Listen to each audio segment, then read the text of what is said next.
El sol de Madrid me recibió con ese calor seco que tanto había extrañado durante nuestras 2 semanas en Tenerife. Mientras Javier subía las maletas por las escaleras de nuestro pequeño piso en Malasaña, yo respiré hondo, sintiendo aún la brisa marina en mi memoria. Las vacaciones habían sido perfectas, las playas de arena negra, los atardeceres sobre el Teide y las noches estrelladas en la terraza de nuestro hotel.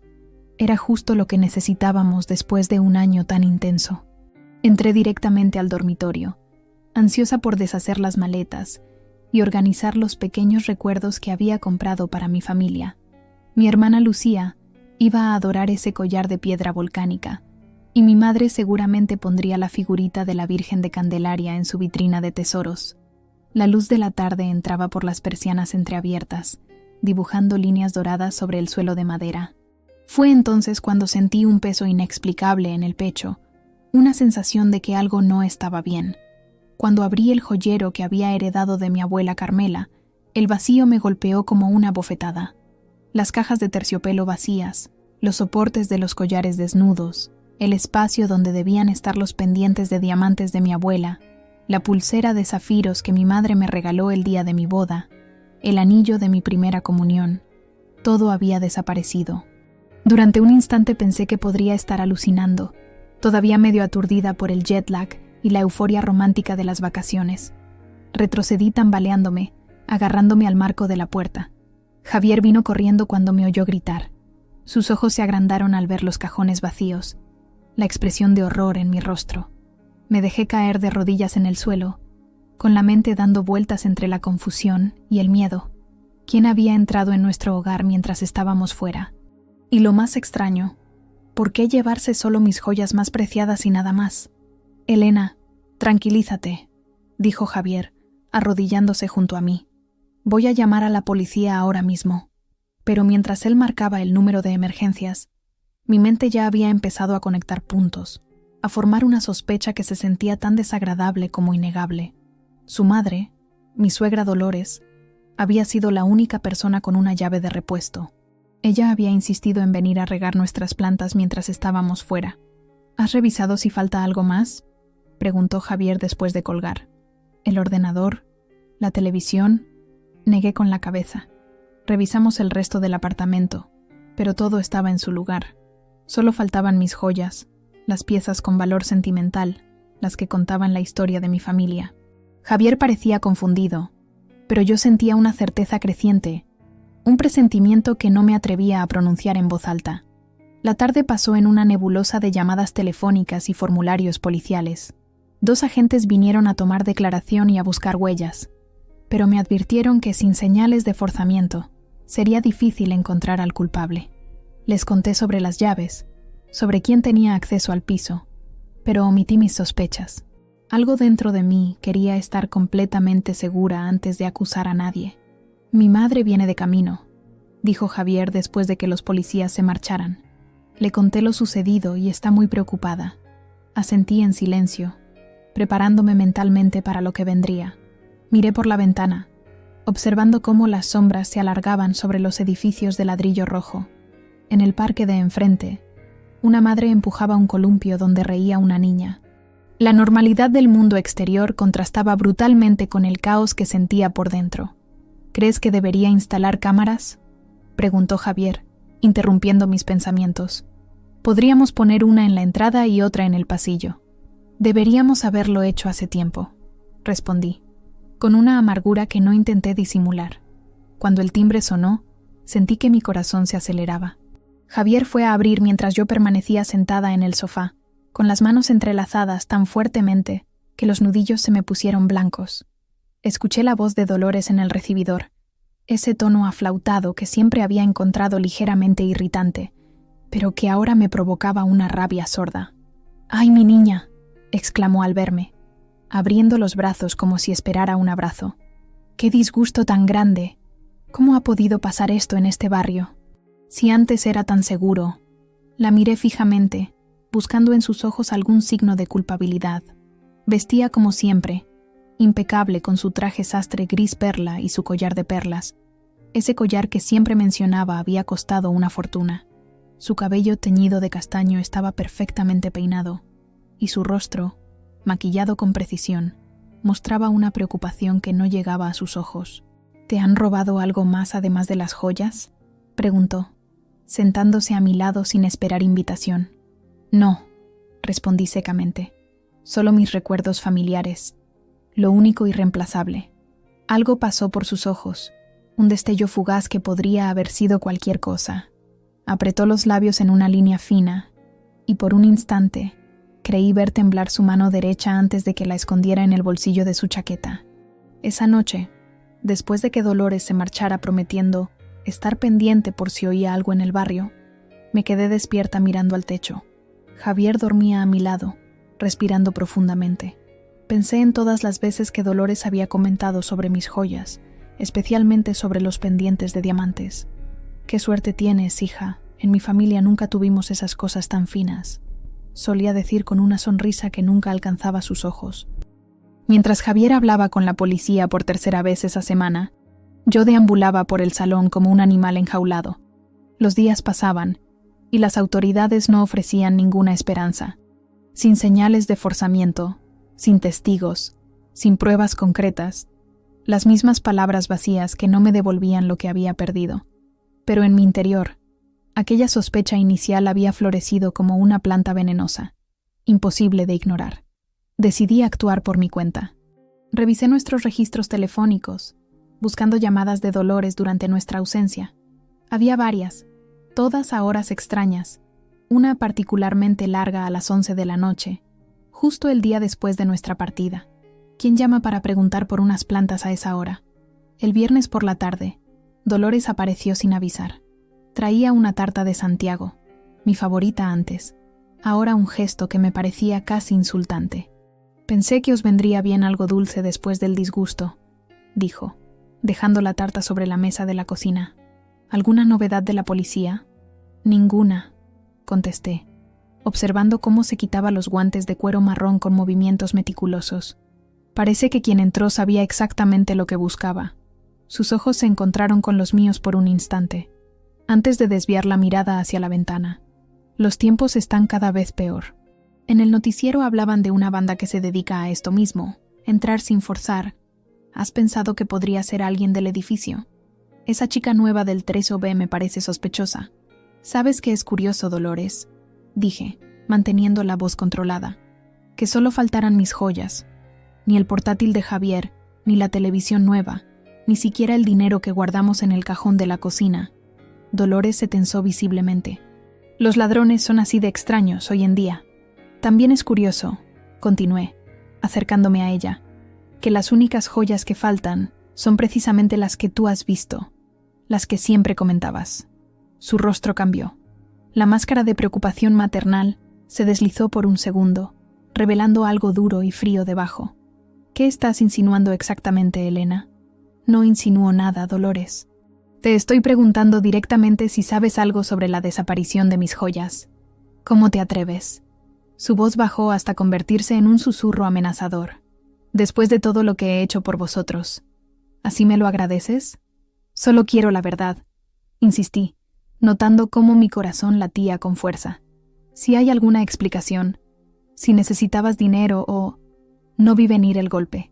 Su mano impactó contra mi mejilla con una fuerza sorprendente para una mujer de su edad.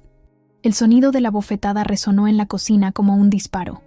Mi cabeza giró bruscamente, golpeándose contra la alacena. Sentí un dolor agudo seguido de un zumbido en los oídos. «Nunca, jamás, vuelvas a acusarme de algo así», dijo Dolores, con la voz temblando de rabia. Sus ojos, tan parecidos a los de Javier, brillaban con una furia que nunca había visto en ella. «Soy una Mendoza. Mi familia podrá no tener joyas antiguas, pero tenemos dignidad, algo que parece que tú no conoces».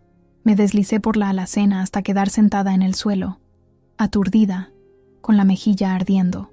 Por encima del zumbido en mis oídos, la escuché decir algo más sobre la ingratitud y sobre cómo Javier debería haber elegido mejor. Pero las palabras exactas se perdieron en la neblina del shock. Cuando Javier llegó del trabajo una hora después, me encontró todavía en la cocina, con una bolsa de hielo improvisada contra la mejilla. La tarta de Santiago seguía intacta sobre la mesa, como un testigo mudo de lo ocurrido. «¿Qué ha pasado?», preguntó alarmado, arrodillándose junto a mí. «Elena, ¿te has caído?» Le conté todo. La visita sorpresa de su madre, mis sospechas, la confrontación y, finalmente, la bofetada. Mientras hablaba, vi cómo su rostro pasaba de la preocupación a la incredulidad y, finalmente, a una especie de vergüenza mezclada con negación. «Tiene que haber algún malentendido», dijo, pasándose la mano por el pelo con nerviosismo. «Mi madre nunca haría algo así, ni robarte, ni mucho menos pegarte». «¿Estás diciendo que me lo he inventado?», pregunté con voz quebrada. «¿Que me he abofeteado a mí misma?» No, pero quizás le dijiste algo que ella interpretó mal o... ¿Estás justificando que tu madre me haya agredido?» La incredulidad daba paso a la ira. «¿De qué lado estás, Javier?». Se quedó callado durante unos segundos que parecieron eternos. «No es cuestión de lados, Elena. Es mi madre. La conozco de toda la vida. No puede haber hecho esto». Esa noche dormimos en habitaciones separadas.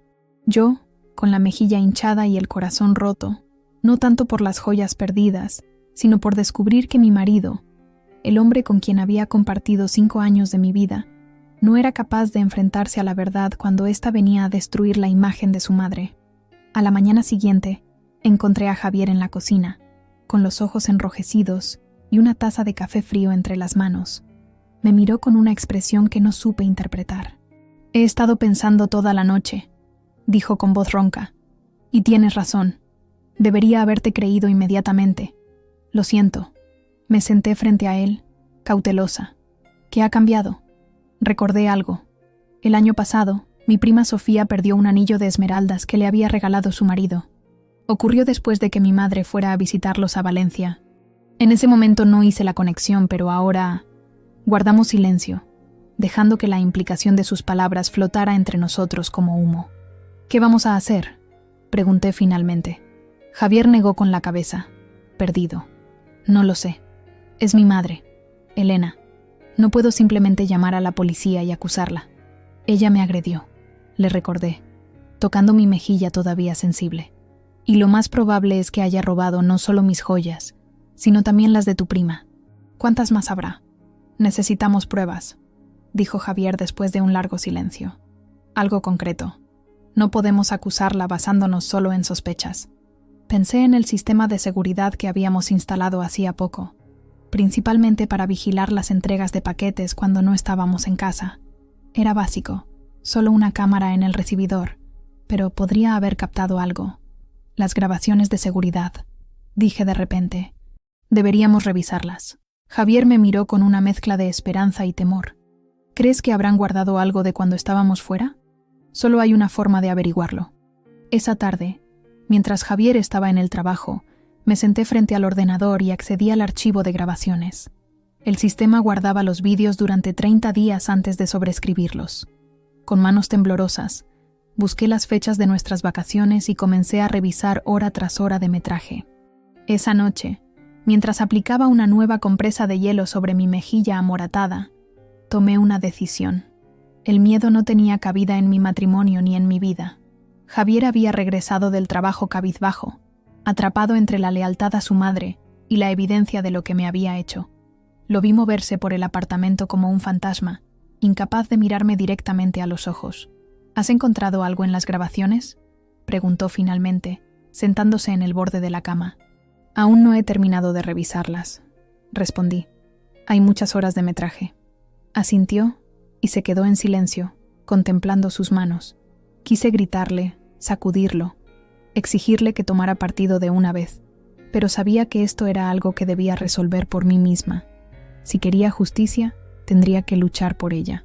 Cuando Javier se durmió, regresé al ordenador y continué con mi búsqueda metódica. Eran casi las 3 de la madrugada cuando la vi. Dolores entrando en nuestro apartamento el tercer día después de nuestra partida.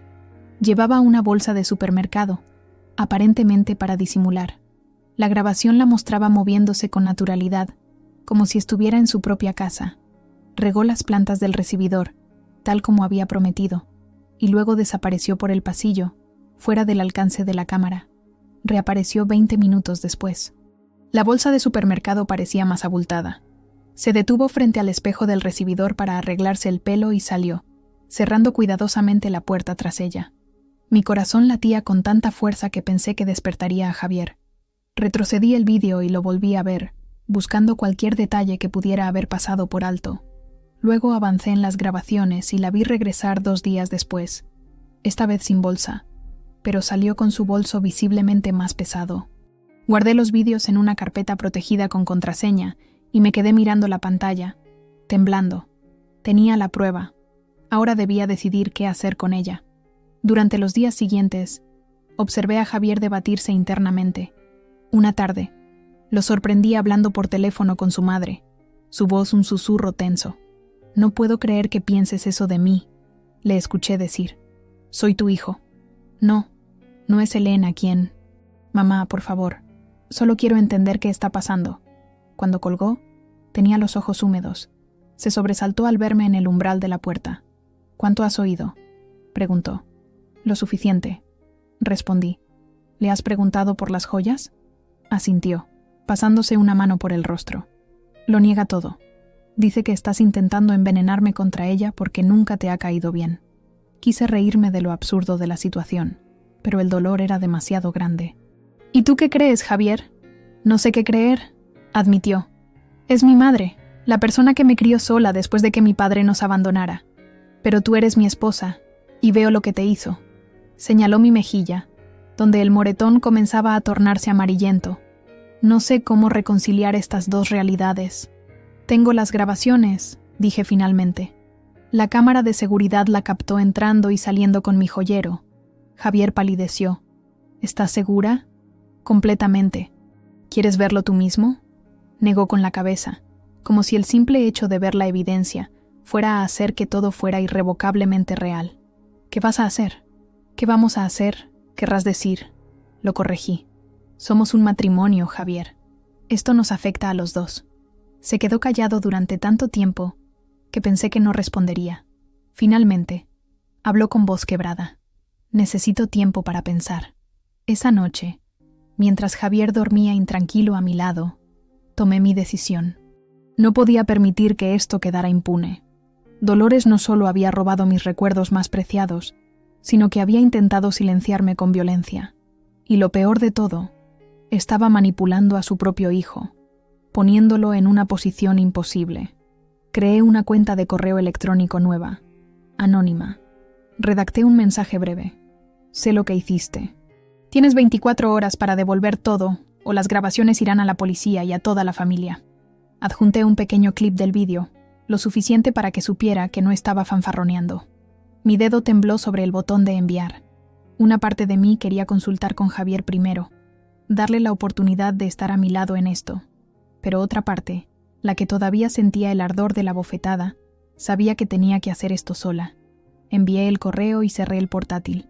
Sentí una extraña calma, como si hubiera traspasado un umbral del que no había vuelta atrás.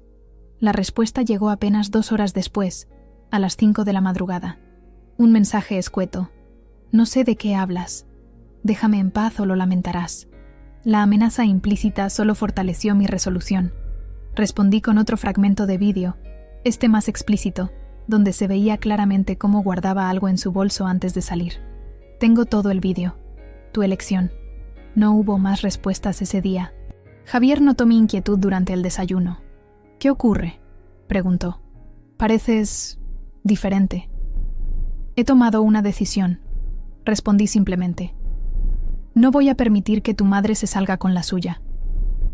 «Elena, por favor, déjame hablar con ella una vez más. Quizás pueda convencerla de que devuelva las joyas sin necesidad de involucrar a la policía o al resto de la familia». «¿Y qué pasa con lo que me hizo? ¿Con la bofetada? ¿También la perdonamos sin más?». Javier bajó la mirada. «No digo que la perdonemos, solo que intentemos resolver esto de la manera menos dolorosa posible. Ya es demasiado tarde para eso», dije, y le mostré el intercambio de correos en mi teléfono.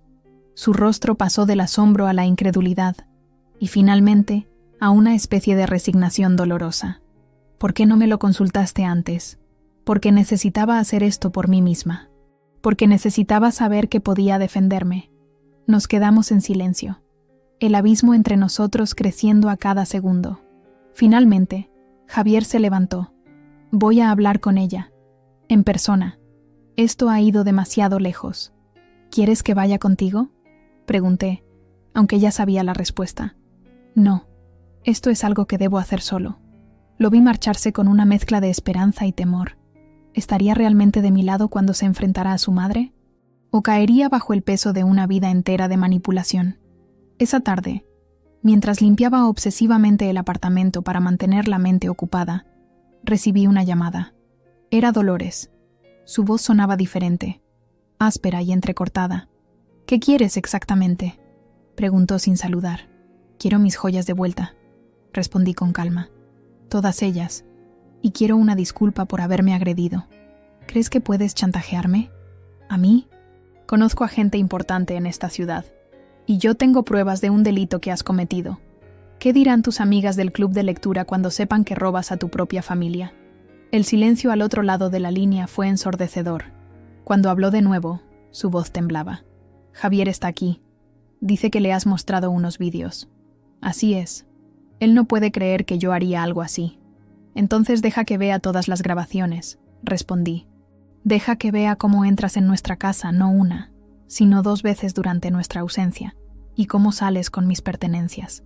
Otro silencio, este más largo. Luego, un sollozo ahogado. «Yo no quería. No sé qué me pasó. Las vi allí, tan bonitas, tan valiosas. Pensé que no las echarías de menos, que tenías tantas...». La confesión me golpeó como una ola fría. A pesar de toda la evidencia, una parte de mí había esperado que hubiera alguna explicación alternativa, alguna manera de que esto no fuera tan terrible como parecía. «Quiero todo de vuelta antes de mañana», dije con firmeza. «O el vídeo irá a la policía». «Bien», respondió con voz derrotada. «Lo tendrás todo. Pero después de esto, no quiero volver a verte. Eso es algo que tendrás que discutir con tu hijo», respondí antes de colgar. Cuando Javier regresó esa noche, tenía el rostro demacrado, como si hubiera envejecido años en unas horas. Se dejó caer en el sofá junto a mí. «Lo ha confesado todo», dijo con voz hueca. «No solo tus joyas, también el anillo de Sofía y un broche de la tía Carmen. Ha estado haciéndolo durante años». Le tomé la mano, sintiendo cómo temblaba bajo mi tacto. «Lo siento, Javier. Sé lo difícil que debe ser esto para ti.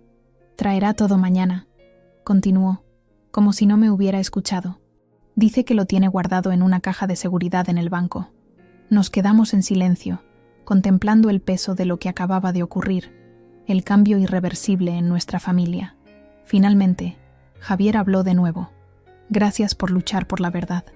Yo no habría tenido el valor». Decidí esperar hasta el día siguiente para ver si Dolores cumplía su palabra. Una parte de mí esperaba que todo se resolviera de forma discreta, que mis joyas regresaran a su lugar y pudiéramos intentar reconstruir lo que quedaba de nuestra familia.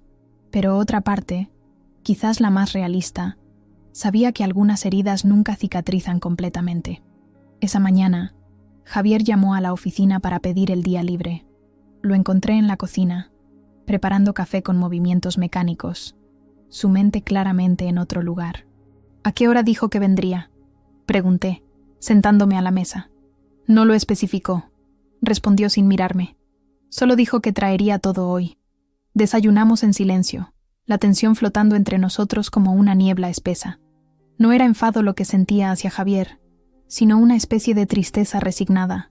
Entendía lo difícil que debía ser para él aceptar que su madre, la mujer que lo había criado sola después del abandono de su padre, era capaz de tal traición. «He estado pensando», dije finalmente. «Después de que recuperemos las joyas, ¿qué pasará con ella? ¿Con nosotros?». Javier suspiró, pasándose una mano por el rostro cansado. «No lo sé, Elena. Parte de mí quiere creer que esto es un incidente aislado, que mi madre no es la persona que parece ser ahora, que podemos perdonar y seguir adelante. ¿Y la otra parte? La otra parte sabe que esto cambia todo», admitió. «Que nunca podré mirarla de la misma manera». El timbre sonó, interrumpiendo nuestra conversación. Nos miramos, la misma pregunta silenciosa en nuestros ojos. Estábamos preparados para esto. Javier fue a abrir. Escuché el murmullo de sus voces en el recibidor, la de él tensa pero controlada, la de ella apenas audible. Cuando entraron en el salón, me sorprendió el aspecto de Dolores. Parecía haber envejecido 10 años en un solo día. Sus hombros, normalmente erguidos con ese orgullo característico, estaban caídos. Llevaba una bolsa de papel en las manos, que temblaban ligeramente. «Buenos días, Elena», dijo con voz apagada, sin mirarme directamente. «Dolores», respondí con un gesto de cabeza. Se acercó a la mesa y colocó la bolsa sobre ella. «Está todo aquí, todo lo que tomé prestado». ¿Prestado? La palabra me encendió de nuevo. ¿Así es como lo llamas? Elena, por favor, intervino Javier. Vamos a intentar resolver esto civilizadamente. Respiré hondo, conteniéndome. Adelante, comprobémoslo. Abrí la bolsa y comencé a sacar las cajas de terciopelo una a una. Los pendientes de diamantes de mi abuela Carmela, la pulsera de zafiros de mi madre, el anillo de mi primera comunión. Cada pieza parecía intacta, aunque algunas cajas estaban ligeramente deformadas, como si hubieran sido guardadas apresuradamente. «Falta algo», dije después de revisar todo. «El collar de perlas que me regalaste por nuestro aniversario, Javier». Dolores palideció aún más. «No, está todo. Lo comprobé antes de venir». «El collar de perlas no está aquí», insistí, mirándola fijamente. «Era el más valioso económicamente. ¿Qué has hecho con él?» «Yo no...» comenzó, pero se interrumpió al ver mi expresión. «Puede que lo haya dejado en casa.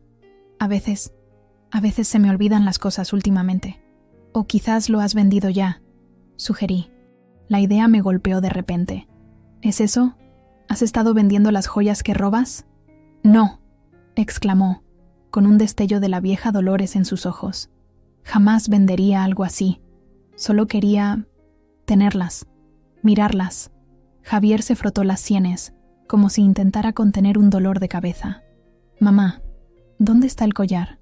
Te digo que debe estar en casa», insistió. «Iré a buscarlo ahora mismo y lo traeré esta tarde». «Voy contigo», dijo Javier con firmeza. Dolores lo miró alarmada. «No es necesario, hijo. Puedo encontrarlo yo sola». «Insisto». Mientras se preparaban para salir, copié los videos de seguridad a un pendrive. No confiaba en que el collar apareciera tan fácilmente, y quería tener una copia de seguridad de las pruebas, por si acaso. «Volveremos pronto», dijo Javier, besándome brevemente en la mejilla antes de salir. Su mirada me transmitió un mensaje silencioso. «Confía en mí». Me quedé sola en el apartamento, rodeada de mis joyas recuperadas pero sin sentir el alivio que esperaba. Algo en todo esto seguía sin encajar. Abrí mi portátil y revisé de nuevo las grabaciones, esta vez con más detenimiento. En la segunda visita de Dolores, había algo que no había notado antes. Se detuvo junto al teléfono del recibidor y pareció marcar un número antes de dirigirse a nuestra habitación. ¿A quién había llamado? Aumenté el volumen al máximo, pero el audio de la cámara era demasiado débil para captarlo. Busqué nuestro registro telefónico en línea. Efectivamente, había una llamada saliente desde nuestro teléfono fijo ese día, a un número que no reconocí. Lo busqué en internet y apareció asociado a una casa de empeños en Lavapiés, un barrio antiguo de Madrid. Mi corazón se aceleró. Tenía que comprobar esto antes de que Javier y Dolores regresaran. Tomé mi bolso y salí apresuradamente del apartamento. La casa de empeños estaba en una callejuela estrecha, con un letrero desgastado que rezaba «Antigüedades y Empeños Ramírez», en letras doradas desconchadas. Una campanilla sonó cuando entré, y un hombre mayor con gafas de montura metálica me miró desde detrás del mostrador. «Buenos días, señorita.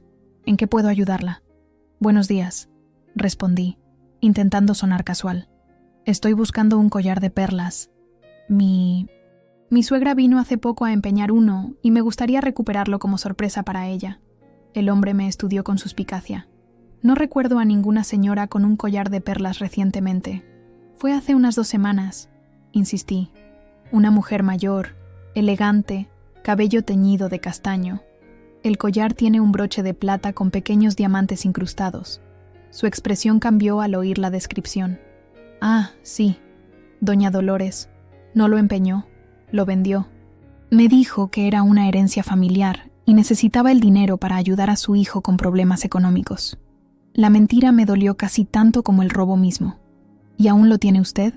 «Lo siento, señorita. Lo vendí hace 3 días a un coleccionista. Era una pieza muy bonita, antigua, Sentí que el suelo se movía bajo mis pies. ¿Tiene alguna forma de contactar con ese comprador? Pagaré más de lo que él pagó. El hombre negó con la cabeza. Imposible. Es un cliente muy reservado. Además, ya se lo llevó fuera de España. Salí de la tienda sintiendo un peso en el estómago. El collar, el regalo más personal de Javier, perdido para siempre. Y lo peor era la mentira que Dolores había tejido para venderlo, utilizando a su propio hijo como excusa. Cuando regresé al apartamento, Javier ya estaba allí, solo, sentado en el sofá con expresión desolada. No lo encontró, dije. No era una pregunta. Dice que debe haberlo perdido, respondió. Que quizás se cayó del bolso en algún sitio. Me senté junto a él y tomé sus manos entre las mías. Javier, fui a la casa de empeños en Lavapiés. El dueño me confirmó que tu madre vendió el collar hace 2 semanas. Le dijo que necesitaba el dinero para ayudarte con supuestos problemas económicos. Su rostro se transformó, el último vestigio de esperanza desvaneciéndose de sus ojos. Pensé que, al menos en esto sería sincera, que intentaría arreglarlo. Lo siento, murmuré, abrazándolo mientras sentía cómo su cuerpo se sacudía con un sollozo silencioso. Esa noche, mientras Javier dormía un sueño inquieto, edité el video de seguridad, añadiendo subtítulos que explicaban claramente lo que se veía. Luego redacté un mensaje para enviarlo a toda la familia, tíos, primos, incluso amigos cercanos de los Mendoza.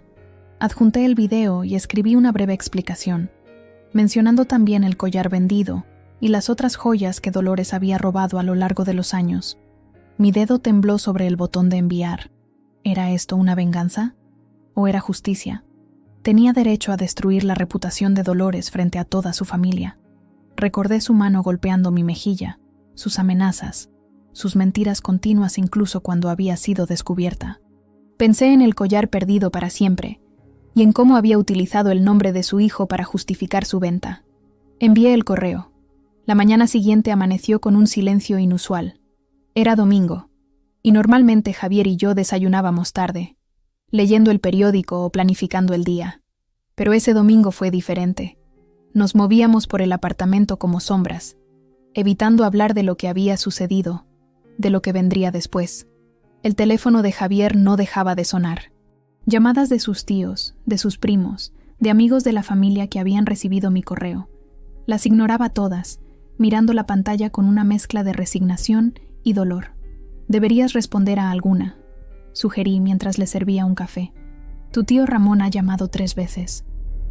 ¿Qué se supone que debo decirles?, preguntó con voz apagada. ¿Que mi madre es una ladrona? ¿Que ha estado robando a la familia durante años? La verdad, Javier. Solo la verdad, suspiró profundamente. Enviaste el vídeo a todos. No era una pregunta, ni una acusación. Simplemente una constatación. Sí, admití. Creo que merecían saberlo. Sofía merece saber qué pasó con su anillo. Tu tía Carmen con su broche. ¿Quién sabe cuántas más? Asintió lentamente. Lo sé. Es solo que es difícil. Toda mi vida he protegido a mi madre. Desde que mi padre se fue, sentí que era mi responsabilidad cuidarla, asegurarme de que estuviera bien. Y lo has hecho, dije tomando su mano. Pero no puedes protegerla de sus propias acciones. Eso no es justo para ti, ni para los demás. El timbre sonó, sobresaltándonos a ambos. Nos miramos, la misma pregunta en nuestros ojos. ¿Quién podría ser? Javier se levantó para abrir. Escuché voces en el recibidor, una conversación tensa. Luego apareció en la cocina con su tío Ramón, el hermano mayor de su madre. Ramón era un hombre corpulento, de expresión normalmente jovial, pero hoy su rostro mostraba solo preocupación. Elena, me saludó con un gesto de cabeza. Siento mucho todo esto. Gracias por venir, Ramón, respondí. No podía creerlo cuando vi el vídeo, dijo, sentándose pesadamente en una silla. Dolores siempre fue orgullosa, a veces difícil, pero jamás pensé que llegaría a esto. Ninguno lo imaginamos, dijo Javier. He intentado llamarla toda la mañana, continuó Ramón. No responde. Estaba pensando en pasar por su casa para comprobar que está bien. Un escalofrío me recorrió la espalda. No había pensado en cómo afectaría a Dolores la exposición pública de sus acciones. A pesar de todo, no le deseaba ningún mal. «Deberíamos ir», dijo Javier, incorporándose de inmediato. Podría haber hecho una tontería. El viaje hasta el piso de Dolores en Chamberí fue tenso y silencioso. Cada semáforo en rojo parecía eternizarse, cada calle llena de tráfico un obstáculo insalvable. Cuando finalmente llegamos, Javier saltó del coche antes incluso de que Ramón terminara de aparcar. El portal del edificio estaba abierto, así que subimos directamente hasta el tercero. Javier llamó al timbre varias veces, sin obtener respuesta. Luego golpeó la puerta con los nudillos, llamando a su madre con voz cada vez más angustiada. «Tiene que estar ahí», dijo. «Su coche está aparcado abajo». «¿Tienes llave?», preguntó Ramón. Javier negó con la cabeza. «La dejé de tener hace años, cuando me independicé». «Espera», dije, recordando algo. «La maceta». «¿Qué maceta?», preguntaron ambos al unísono. «Dolores siempre guarda una llave de repuesto en la maceta del geranio», expliqué. Me lo dijo ella misma, una vez que vine a recogerla para ir de compras y se estaba retrasando. Efectivamente, bajo la maceta de geranios rojos que adornaba su rellano, encontramos una pequeña llave dorada. Javier la tomó con manos temblorosas y abrió la puerta. El apartamento estaba en silencio, pero algo no estaba bien.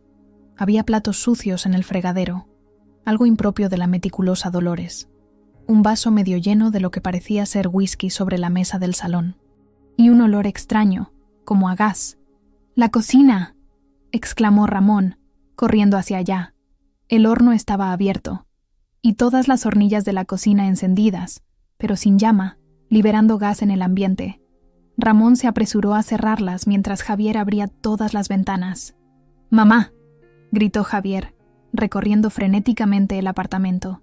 «Mamá, ¿dónde estás?».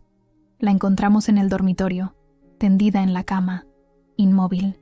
Por un terrible momento, pensé que habíamos llegado demasiado tarde, pero entonces vi el ligero movimiento de su pecho. «¡Está respirando!», exclamó Javier, arrodillándose junto a la cama. «Mamá, despierta. Por favor, despierta». Sus ojos se abrieron ligeramente, desenfocados. «¿Javier?», murmuró. «¿Qué haces aquí?». «Llamaré a una ambulancia», dijo Ramón, sacando su teléfono. Mientras esperábamos a los servicios de emergencia, intentamos mantener a Dolores consciente. Estaba desorientada. Balbuceaba frases inconexas sobre el perdón y la vergüenza. Junto a la cama había un frasco de pastillas para dormir, casi vacío. La ambulancia llegó en minutos que parecieron horas. Los paramédicos trabajaron con eficiencia, estabilizándola y preparándola para el traslado. Uno de ellos nos explicó que parecía haber tomado una sobredosis de pastillas para dormir, además de haber intentado provocar una fuga de gas. «Ha tenido suerte de que llegaran a tiempo», dijo el sanitario. «Un poco más, y habría sido irreversible». Mientras la bajaban en la camilla, una vecina se asomó curiosa desde su puerta. Al ver a Dolores, se persignó rápidamente. «¡Virgen Santa! ¿Qué le ha pasado a doña Dolores?».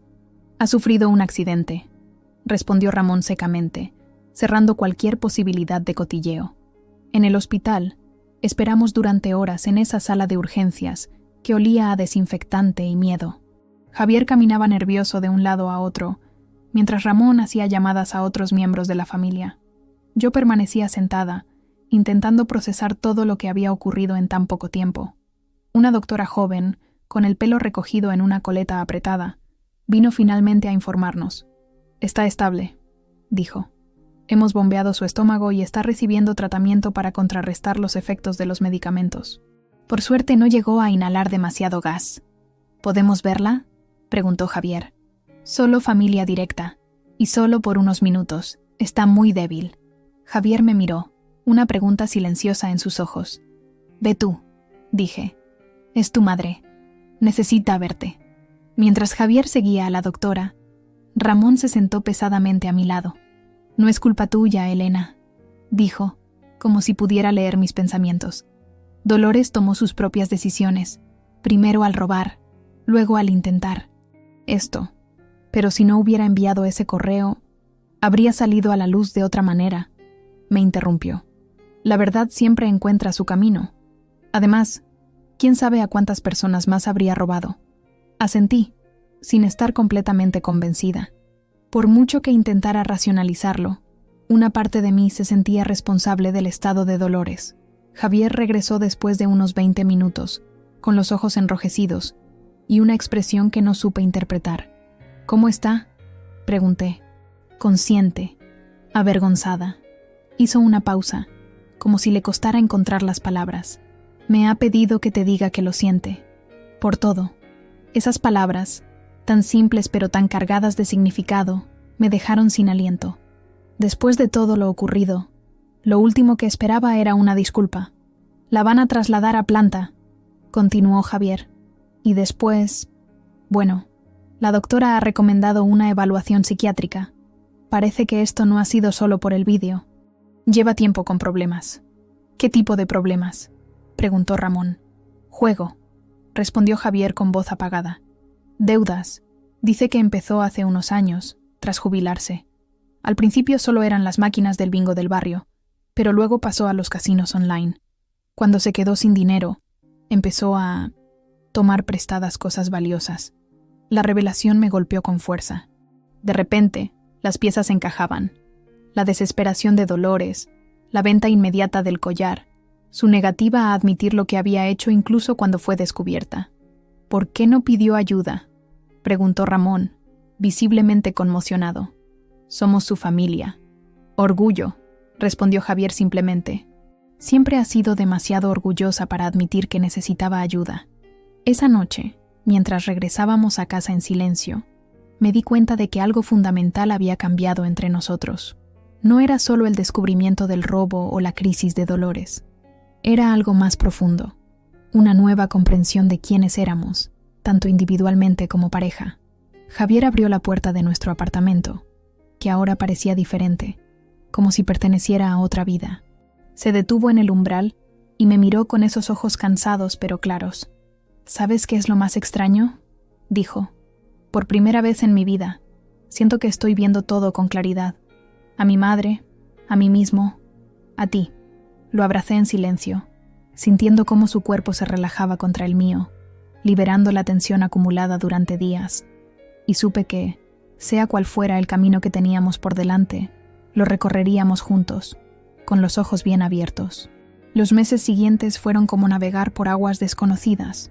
Dolores pasó 3 semanas en el hospital, primero en observación médica y luego en la unidad de psiquiatría, donde finalmente le diagnosticaron ludopatía y depresión.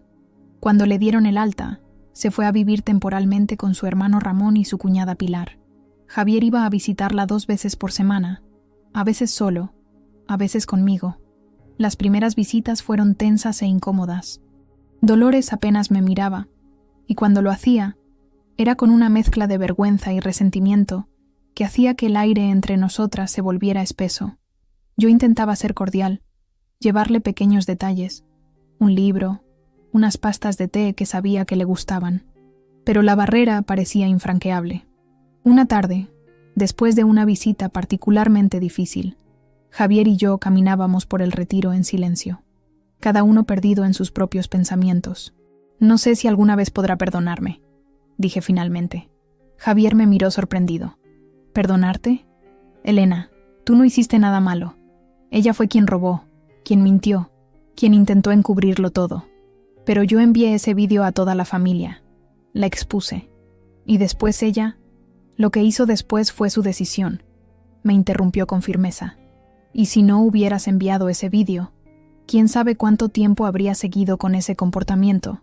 El terapeuta dice que la adicción al juego la estaba consumiendo, que tarde o temprano habría llegado a un punto de quiebre.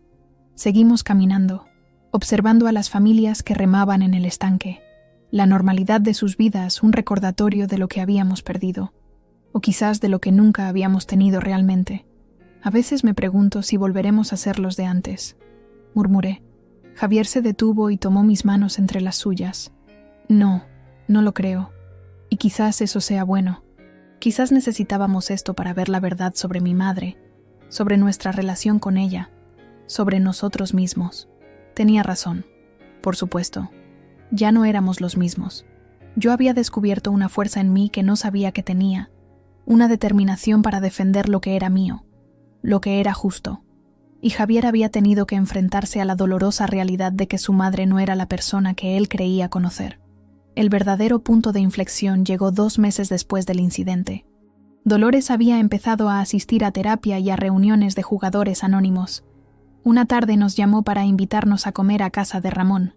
Cuando llegamos, la mesa estaba puesta con esmero, con la vajilla buena que Pilar solo sacaba en ocasiones especiales. Dolores nos recibió con una sonrisa tímida, tan diferente de su habitual seguridad.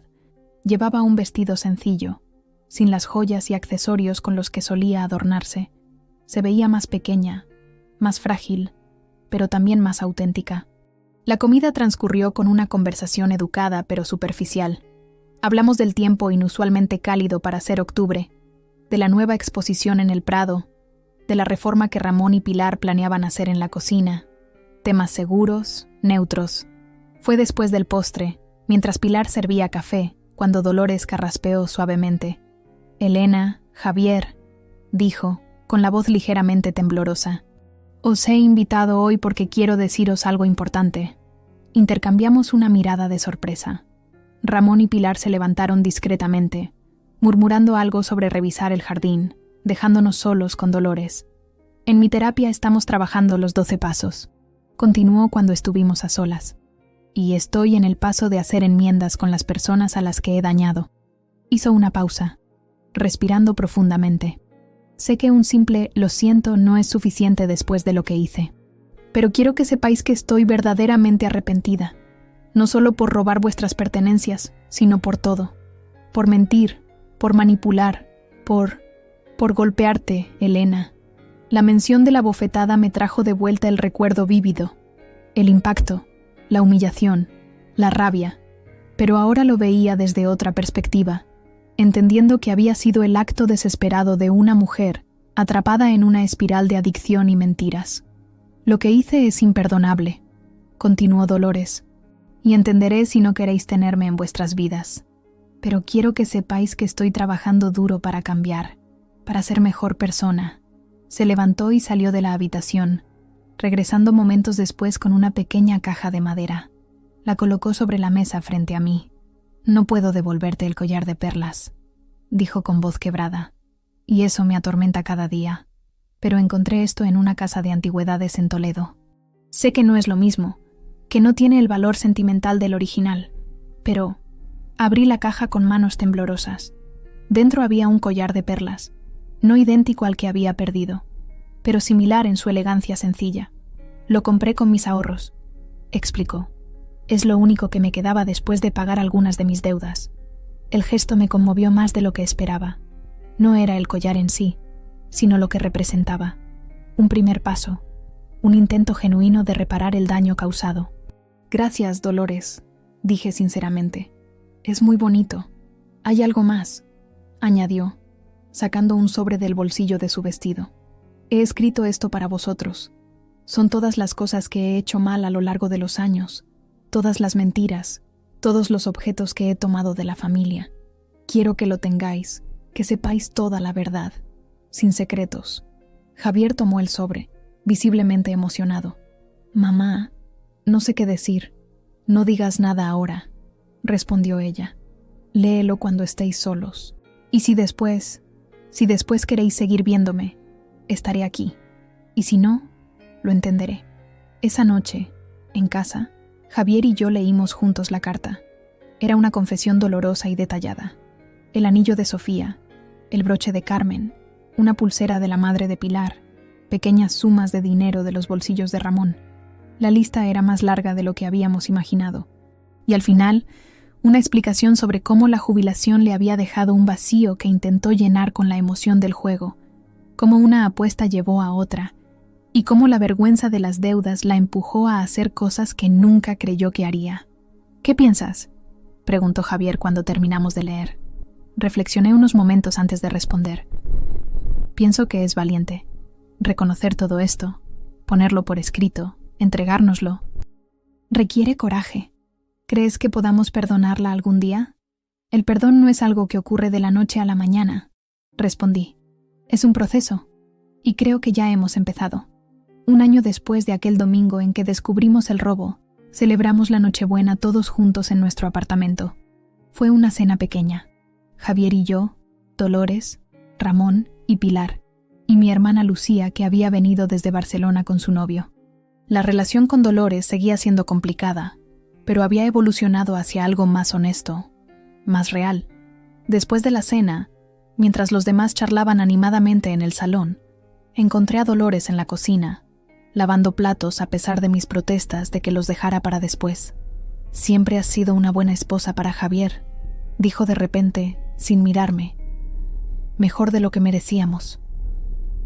«Dolores, no, déjame terminar. He estado reflexionando mucho este año sobre por qué hice lo que hice, y creo que, en parte, estaba celosa». «¿Celosa?», pregunté sorprendida. «De ti, de tu familia, de tus recuerdos». Secó un plato con movimientos lentos, metódicos. «Yo nunca tuve eso. Mi madre murió cuando yo era niña y mi padre... Bueno, ya sabes cómo era mi padre por lo que te ha contado Javier.